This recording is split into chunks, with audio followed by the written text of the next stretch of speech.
जब ऑस्ट्रेलिया के गर्म रेगिस्तान में लोग एक जगह से दूसरी जगह सामान ले जाने के लिए गधों का इस्तेमाल करते थे, लेकिन जैसे ही ट्रक्स और दूसरी गाड़ियां मार्केट में आई तो आहिस्ता आहिस्ता इनको बेकार समझा जाने लगा और फिर इंसानों ने वो फैसला किया जो बाद में उन्हीं पर भारी पड़ गया। हजारों की तादाद में इन गधों को 52 डिग्री के जलते हुए रेगिस्तान में बिल्कुल अकेले छोड़ दिया गया। रेगिस्तान में ना पीने के लिए पानी था और ना खाने के लिए घास, सामने थी सिर्फ मौत। हर किसी को यकीन था कि ये जानवर ज्यादा दिन जिंदा नहीं रह पाएंगे, लेकिन रेगिस्तान में इन गधों के साथ जो हुआ उसने ना सिर्फ ऑस्ट्रेलिया बल्कि पूरी दुनिया को हिला कर रख दिया। आखिर गर्म रेगिस्तान में उन गधों के साथ क्या हुआ, ये अमेजिंग इन्फॉर्मेशन आप जानोगे आज की इस वीडियो में, तो पूरी वीडियो वॉच कीजिएगा।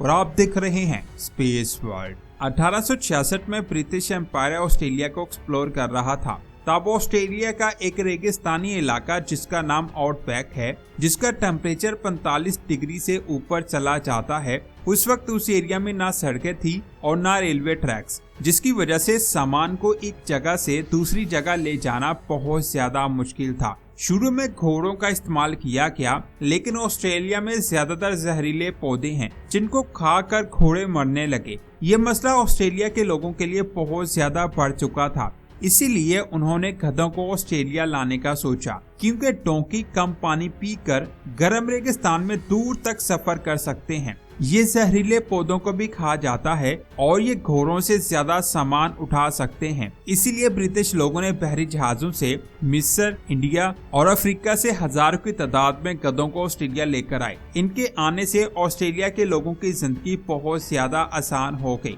क्योंकि ये बहुत ज्यादा सामान को एक जगह से दूसरी जगह आसानी से ले जाते। इनके आने से ऑस्ट्रेलिया में तिजारत बहुत आसान हो चुकी थी, लेकिन फिर वक्त बदला और टेक्नोलॉजी का दौर आ गया। रोड्स बनने लगे और ट्रक्स मार्केट में आ गए, जिसके बाद इन गधों का इस्तेमाल बहुत ज्यादा कम हो गया और फिर लोगों ने इनको गर्म रेगिस्तान में छोड़ना शुरू कर दिया। किसी ने नहीं सोचा था कि यहाँ इनको छोड़ा जा रहा है, वहाँ गर्मी बहुत ज्यादा है और पीने के लिए पानी तक नहीं है। लेकिन आहिस्ता आहिस्ता उन डोंकीज ने इस एरिया में रहना सीख लिया और वो जंगली बन गए, जिनको फेरल डोंकीज का नाम दिया गया। फेरल उन एनिमल्स को कहा जाता है जो पहले पालतू हुआ करते थे लेकिन अब जंगली हो चुके हैं। साइंसदान के मुताबिक रेगिस्तान में इनका शिकार करने वाला कोई भी जानवर नहीं था और एक फीमेल डोंकी हर साल एक बच्चा पैदा कर सकती है, जिसकी वजह से इनकी तादाद तेजी से बढ़ने लगी। आप ये जानकर हैरान हो जाएंगे कि जब उन गधों को छोड़ा गया था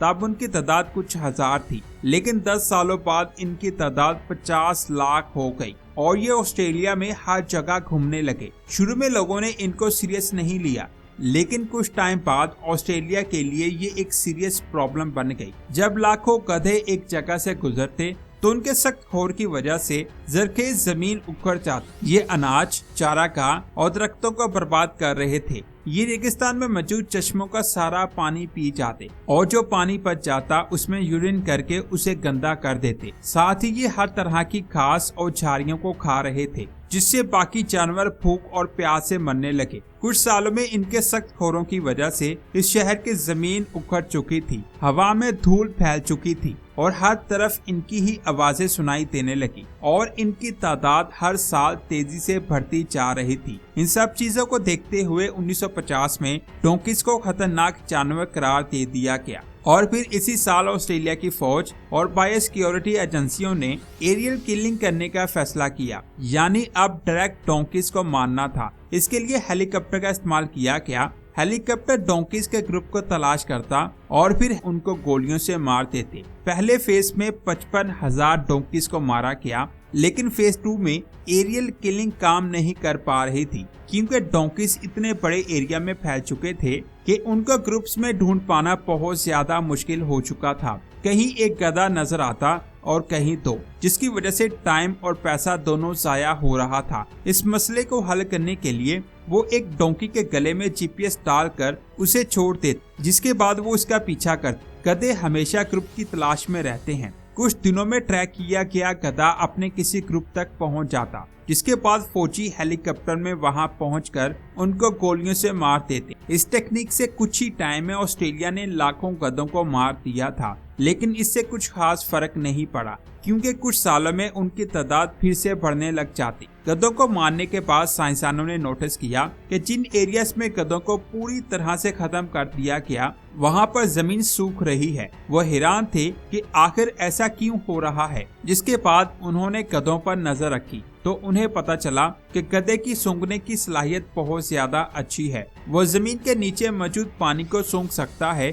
अपनी इसी सलाहियत की वजह से वो उस जगह पहुंच जाते यहाँ जमीन के नीचे पानी होता और फिर वो उस जगह को अपने खोरों से खोदने लगते, जिससे पानी ऊपर सतह में आ जाता। इस पानी को कई परिंदे और दूसरे जानवर भी पीते। साथ ही वो जमीन नरम रहती, जिससे वहाँ पर घास और कई पौधे उगाते। लेकिन जिस एरिया से इनको पूरी तरह से खत्म कर दिया वो एरिया खुश्क हो गया, यानी जिस जानवर को ऑस्ट्रेलिया के लोगों ने खतरा समझा वो इकोसिस्टम के लिए बेहतर साबित हो रहा था। गधे की इस सलाहियत का पता चलने के बाद वेस्टर्न ऑस्ट्रेलिया के कुछ इलाकों में जंगली गधों का इस्तेमाल खेती बाड़ी के लिए किया जाने लगा। ये बात मैं आपको बता दूं, इस दुनिया में अल्लाह ने जो चीज भी बनाई है वो बगैर मकसद नहीं बनाई। हर चीज का कोई ना कोई मकसद है। जब इंसान अपनी लिमिट क्रॉस करने लगता है तो उसको नुकसान का सामना करना पड़ता है। ऑस्ट्रेलिया के लोगों ने अपने इस्तेमाल के लिए दूसरे मुल्कों से गधे मंगवाए। जब उनकी जरूरत पूरी हो गई तो उनको खुला छोड़ दिया गया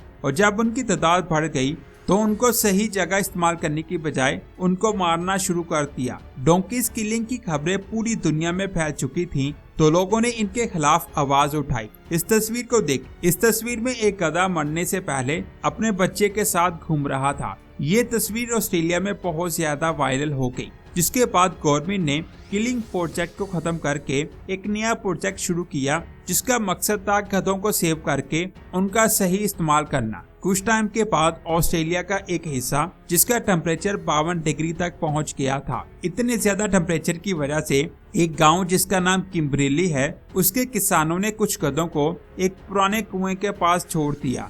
उन्होंने सोचा था कि ये गधे अभी भी पानी के पुराने रास्ते पहचानते होंगे और फिर गधों ने अपनी सूंघने की सलाहियत से वो जगह ढूंढ निकाली यहाँ मिट्टी में नमी थी और फिर उन्होंने वहाँ अपने पैरों से खोदना शुरू किया और कुछ ही घंटों में पानी निकल आया। इस चीज को देखकर वहाँ के लोग रो पड़े, जिनको हमने बेकार कहा। आज उन्होंने ही इतनी गर्मी में पानी को तलाश किया, जिसके बाद किसान गधों की मदद से ऐसी जगह पर खेती बाड़ी करने लगे यहाँ जमीन पर नमी होती, जिससे फसलों को पानी जमीन से ही मिलता रहता। गधों के इस अमल से ऑस्ट्रेलिया की जमीन नरम रहने लगी, जिसमें घास और कई पौधे उगने लगे। तो दोस्तों, ये थी आज की शानदार वीडियो। आपको ये वीडियो कैसी लगी कमेंट्स करके जरूर बताएं।